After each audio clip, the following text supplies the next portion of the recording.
Assalamualaikum warahmatullahi wabarakatuh. Teman-teman, kembali lagi di channel YouTube saya, Khairun Imam.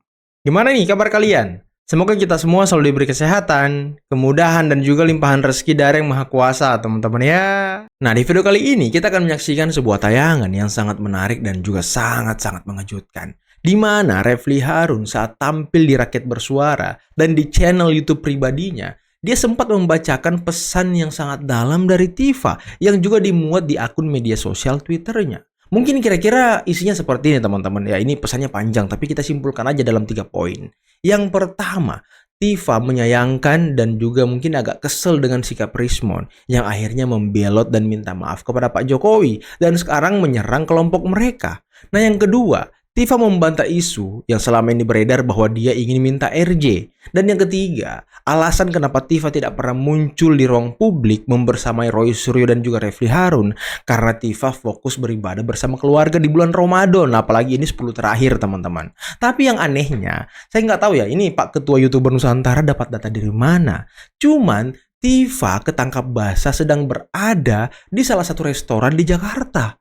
Kira-kira ya dia ngebahas apa ya dan dia ketemu siapa? Apakah sedang membahas restoratif justice ataupun strategi minta maaf kepada Pak Jokowi? Karena tumben-tumbennya nih kelompok ini menghindari wartawan dan kayak ngintip-ngintip gitu. Kenapa kira-kira? Nanti kita simak videonya. Selain itu, saya juga punya tayangan di mana Damai Hari Lubis membongkar seperti apa kebohongan ataupun kecurigaan yang sudah tercium dari Rismon sejak pertama kali dia gabung ke TPUA. Tapi sebelum kita mulai videonya, jangan lupa like, subscribe, dan share. Dan tanpa perlu berlama-lama lagi, mari kita mulai videonya berikut ini. Pak Jokowi memelihara kasus ini supaya terus Bukan sampai memelihara. 2029 supaya anaknya gampang Ini orang-orang nih. jadi Orang-orang. king Kenapa? of Karena Indonesia. mereka tidak menginginkan Gibran maju No way. maju presiden nanti 2034. Oh iya dong. Ada orang Itu orang besar kekhawatiran kita. yang ingin maju berdampingan Waduh, dengan Pak waduh, Prabowo, seru banget ingin ya. menggugurkan. Kita tidak Tujuan peduli mereka itu. adalah mengalahkan Yang Gibran di tahun penting bukan 2029. Gibran. Kenapa? Stop. Tidak sebentar, Pak. Tidak ada lagi wapres hebat selain Mas Gibran. Sehingga 2029 kalau Prabowo Gibran 2 periode tidak ada aklamasi. Sekarang langsung aklamasi. Oke, Menang telak. oke, oke. Makanya Siap. ada orang Kampanye merah lagi nih, sekarang Menang nih, telak. merah punya ambisi, biru punya ambisi untuk menjadi wapres. Takut Gibran. Jadi apa? Stop. Gini. Jadi apa? Gajah. Gini. Nggak boleh Merah dan gajah. biru takut Gibran. Oke, gini. Gibran pemimpin hebat, dicintai Kang rakyat, Abri. dipilih oleh rakyat, bukan dipilih oleh Pak Jokowi. Percuma lo, S2. Yang pilih oleh rakyat. Kalau Gibran aja menang lo hebat, 96 percuma juta lo S2. rakyat memilih Gibran. Oke, Dan oke. Pak Jokowi sendiri pilih, begitu Kang Abri, maksudnya. Kang Abri. Pak Jokowi cuma Stop satu dulu, orang, stop dulu. jutaan orang. Kang Abri, Stop stop dulu. dulu. Pilpres kalah. Emang seru banget ya dengar orang debat teman-teman. 16 miliar ya? 16 miliar. Waduh. Ini yang dikejar 16 16 miliar terlalu kecil. Tadi yang masalah normatif case, intensif, sip, Instrumental. instrumental, bukan insentif ya. Ja- Jadi begini, saya ini memang melihat Rismon ini ada faktor kepentingan. Kalau dalam suatu peperangan itu false flag, bendera musuh False flag. yang seolah-olah dari lawannya. Nah, dia mencoba masuk di situ. Nah, dia mencoba ini masuk ke Roy jembatannya. Karena apa? Tanda-tandanya ini saya punya bahwa dia orang pembohong, saya tahu, saya korbannya. Awalnya Wow. dibilang apa? Ya kan? Itu cara masuk dia nih, ya. Pada kasus ini supaya diikut sertakan faktor tadi politik pragmatis tadi ya.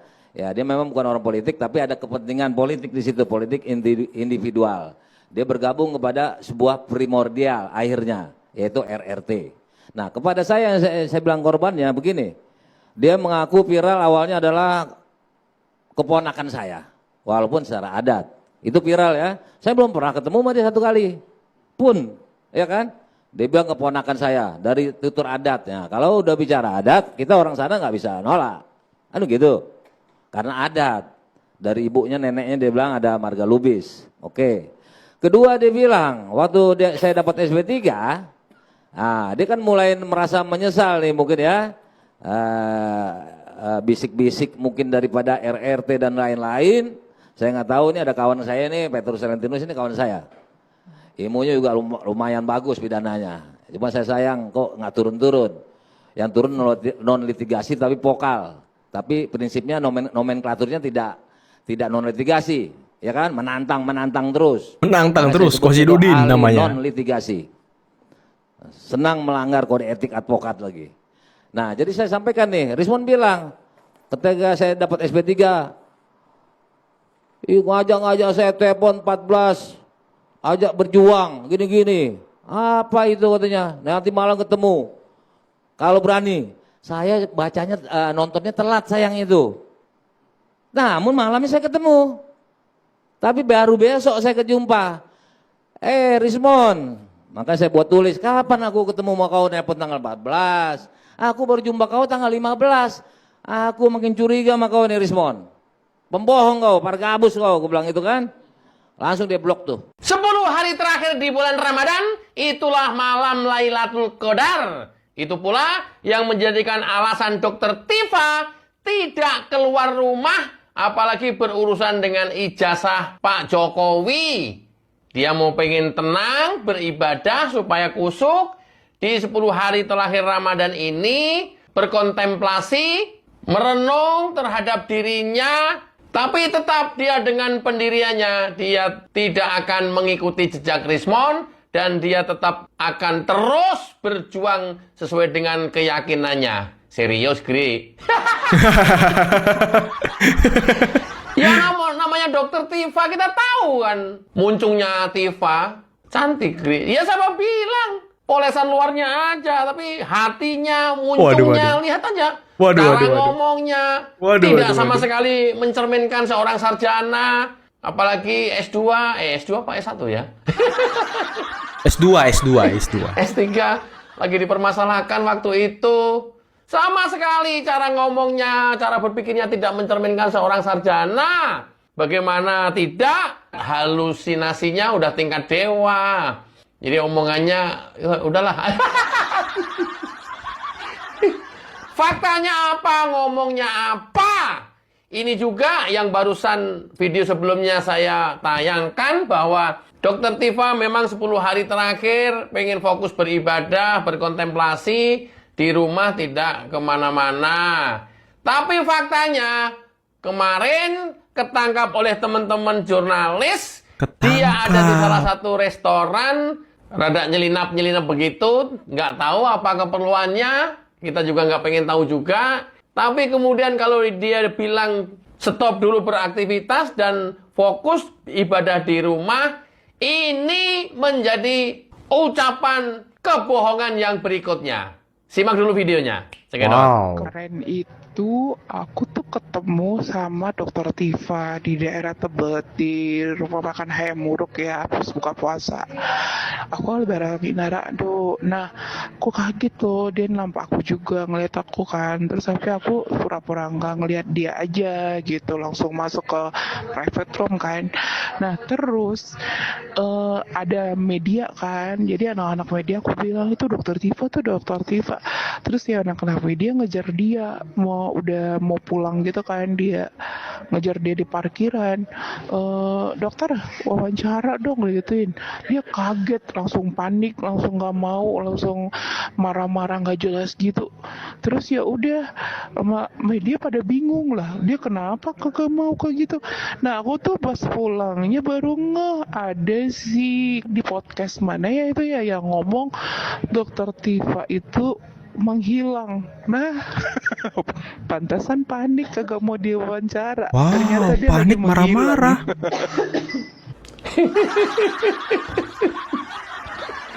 Ini kalau urusannya dengan barang goib yang begini, bisikan goib, barang goib. Anies menjadi presiden dunia yang mencegah perang dunia ketiga. Kan ngawur semuanya omongannya.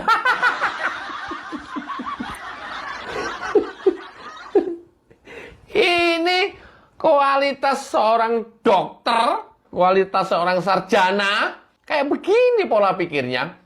Waduh. Ngomongnya apa, statementnya apa, faktanya apa, luar biasa. Kalau di bulan puasa, kemudian dia posting yang barusan di video yang saya bacakan di video sebelumnya, di Facebooknya dia, harusnya kan malu gitu. Tapi tiba-tiba di hari berikutnya ditemukan ini sampai menyelinap gitu. Ini kualitas sarjana apa ini? Kualitas dokter apa ini? Kalau lagi debat juga kadang nggak nyambung statementnya. Pakai istilah-istilah neuroscience segala, so elitis. Pada saat menjadi saksi di persidangan CLS, menggelikan. Menggelikan, lebih pintar dari Plato kayaknya dia. Pokoknya banyak banget lah yang aneh-aneh dari seorang Tifa, Dokter Tifa Gri, Dokter Gri, Tifa, ya Allah. Tifa, ya emang Tifa namanya ya kan? Saya rasa Pak Bang Rismon, ini analisa saya, pendapat saya, bahwa Bang Rismon itu tidak tertekan, tetapi memang merasa ada yang tidak benar daripada penelitiannya. Saya berkali-kali sering menyampaikan bahwa sudah uji tinta kah? Kan ini kita kembali lagi ke situ, bukti analog. Sehingga di pengadilan pun akan itu nantinya. Oke, baik. Jadi artinya keraguan-raguan Bang Rismon dalam menentukan penelitian, kemudian dia teliti, dia mendapatkan hal baru, ya kan? Dia mengatakan bahwa ini kayaknya salah nih. Itu urusan Bang Rismon dong, kan gitu. Baik, oke. Kalian closing statement ya. Baik, terima kasih. Ya, oke, intinya ini tanggung jawab saya kepada pembeli aja. Karena sekarang kami yang diminta pertanggungjawaban oleh ratusan pembeli, minta uangnya kembali. Uang ini kembali. bukunya saya kirim kemana, di mana rumahnya Bang Rismon. Nggak mungkin dong saya kasih tahu. Minta uangnya Nah, itu kembali. aja kok. Maksud saya. Baik, begini. baik, Terima kasih. Ada saksi yang hanya kita hadirkan nanti kalau ini di sidang. Kita hidupkan lagi Apa itu tuh? opsi Apa tuh? pasar pramuka. Orang yang mencetak itu dari pasar pramuka ada orangnya, meskipun dia udah lari keluar pulau itu cluenya. Tapi ada orangnya. Gak menangkap sini, saya tidak ngerti metodologi, tetapi yang saya tahu kalau kita berbicara forensik, fisik, yang diteliti. Preparat dulu tadi. Preparatnya dari Dian Sandi. Iya, maksud saya itu. Ketika preparatnya dari Dian Sandi, kan nggak bisa uji tinta, Pak. Nggak bisa apa? Nggak bisa diuji tintanya. Oke. Dan ketebalan kertasnya. Tidak bisa. Itu, Bung Aiman. itu preparat sesat. Anda mengatakan. Iya, sehingga Kita kan harus bicara analog sebentar Mas Roy. Ini kan forensik. Iya kan? Forensik analog. Ini yang tidak nyambung. Sehingga seorang Rismon Senipar menyampaikan ada kesalahan di sini. Kenapa? Dia belum pernah menguji tintanya. Kertasnya Gak ada, itu gak disampaikan tuh kemarin. enggak Mas, inilah Anda gak usah, jangan nambah-nambahin. Anda bisa mengasumsikan, saya masa Anda bisa mengasumsikan pemikirannya Roy? Jangan asumsi. Iya. Statementnya Respon itu hanya translasi, rotasi. Jelas dan dia katakan Mas Roy, jelas dia katakan bahwa Jangan nambah-nambahin. Enggak, saya Panik tidak orang membela suruh ya Rismon kan, di sini. panik dia. Saya tidak membela Rismon dan saya juga tidak ada kepentingan terhadap Rismon. Kecuali udah. Rismon nanti ketemu saya ya. Ya udah. Nah, nanti kita berteman Mas Rismon. Jadi maksud saya Berteman Rismon, ya kan. itu di situ keraguannya. Kalau menurut analisa saya, karena dia pernah sekali mengunjungi digital forensik Mabes Polri. Saya Ingat loh, kasih tahu dulu etika pernah peneliti ditarik ya. loh di situ. Kalau Rogi, Dia pernah. kalau dia keraguannya, dia hanya mengatakan, oke, kalau gitu statement saya 11.000 triliun % ijazah asli itu saya cabut. Dan saya mengatakan, saya tidak bisa mengerti ini asli atau tidak. Itu. Dia tidak bisa harus mengatakan, lo selalu ijazahnya asli. Jelas karena dia tidak pernah Makanya punya Gibran bukti juga dia mengatakan primer asli. gitu loh Mas Roy. Mana dia bisa jelas dia mengatakan pasti asli. meragukan karena Dia dia tidak tidak pergi ke memiliki UTS. bukti primer Saya yang dia pergi ke teliti UTS, gitu saya tahu loh. persis ijazah asli UTS itu kayak apa. Oke teman-teman, itulah tadi beberapa video yang bisa kita simak, yang bisa kita saksikan pada kesempatan kali ini. Dan waduh. Tadi Roy Suryo katanya mau membuka opsi lagi nih mengenai pasar pramuka. Katanya ada bukti atau saksi yang mereka dapatkan yang mencetak ijazah itu dan sekarang sudah pindah keluar pulau. Maksudnya mungkin sudah kabur gitu ya kan. Cuma mereka tahu siapa orangnya. Ya kalau memang dia tahu, kenapa nggak diminta informasinya gitu? Kenapa nggak dihadirkan sebagai saksi untuk meringankan gitu ya kan? Kenapa nggak dijadikan saksi di kepolisian gitu? Biar memperkuat argumentasi mereka bahwa ijazah Pak Jokowi palsu dibuat di pasar pramuka. Tapi sayangnya teman-teman, temuan dari Bonatua lagi-lagi membantah itu semua. Bonatua sendiri yang membenarkan bahwa ijazah Pak Jokowi itu tidak dibuat di pasar pramuka. Kenapa saya bilang begitu? Karena ijazah yang digunakan oleh Pak Jokowi mulai dari beliau maju sebagai wali kota 2005 sampai presiden itu sama semua ijazahnya, identik, nggak ada perbedaan. Yang beda cuma di cap stempelnya doang dan tanda tangan yang mensahkan ijazah itu, fotokopinya. Itu doang yang beda. Kalau cap stempel kan ya sesuai dekannya siapa, tanda tangannya siapa gitu ya kan, sesuai dekan saat itu yang menjabat. Itu doang yang beda. Yang lain ya yang ada ter dalam ijazah itu sama semua. Jadi tuduhan bahwa ijazah Pak Jokowi dibuat di pasar pramuka itu sudah tidak bisa digunakan lagi, teman-teman. Sudah jatuh, sudah gugur. Nggak bisa lagi, makanya sekarang mereka pusing mencari bahan baru. Makanya mungkin Rismon keluar dari kelompok mereka karena Rismon mengakui bahwa ya ini kayaknya sih ya ada kepentingan politik.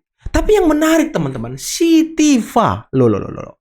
Ini kenapa Tifa ini menghindari wartawan? Tumben-tumbennya teman-teman. Biasanya kan orang-orang ini, kelompok-kelompok ini hobi banget gitu diwawancarai. Hobi banget menyebarkan framing. Tapi kok Tifa menghindari wartawan? Ada apa ini? Dan dia kedapatan di salah satu restoran di Jakarta Selatan. Di Tebet apa di mana ya? Waduh, ini ada apa ini? Apakah Tifa sedang menyusun strategi bahwa dia akan mengikuti jejak Rismon, jejak Damai Hari Lubis, jejak Egy Sujana?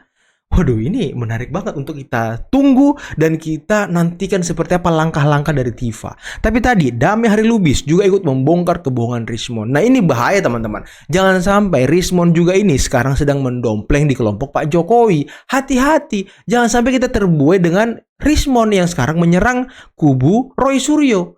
Ini hati-hati, jangan sampai orang ini memang benalu teman-teman. Jangan sampai orang-orang ini memang penyusup. Ada oknum-oknum tertentu ataupun bohir-bohir yang lain yang sengaja menyusupkan Rismon untuk mendapatkan informasi mengenai gerakan-gerakan dari Roy Suryo. Kemudian dia sudah dapat, masuk lagi ke kubu Pak Jokowi, dia minta ambil informasi lagi. Ini jangan sampai teman-teman, jangan sampai dia gabung ke kelompok-kelompok pendukung Pak Jokowi, apalagi relawan-relawan Pak Jokowi. Jangan sampai. Takutnya memang dia ini adalah agen, double agen. Nah, ini bahaya teman-teman. Agak-agak ngeri gitu ya kan, agak-agak riskan. Makanya ya Rismon biarin aja sendirian di sana ya kan, biarin aja dia sendiri berjuang. Ya kita nggak usah tarik dia gitu, nggak usah, biarin aja. Oke lah teman-teman, mungkin cukup sekian dulu video kali ini. Jangan lupa like, subscribe, dan share videonya. Akhir kata, billahi taufiq wal hidayah. Assalamualaikum warahmatullahi wabarakatuh. Bye bye.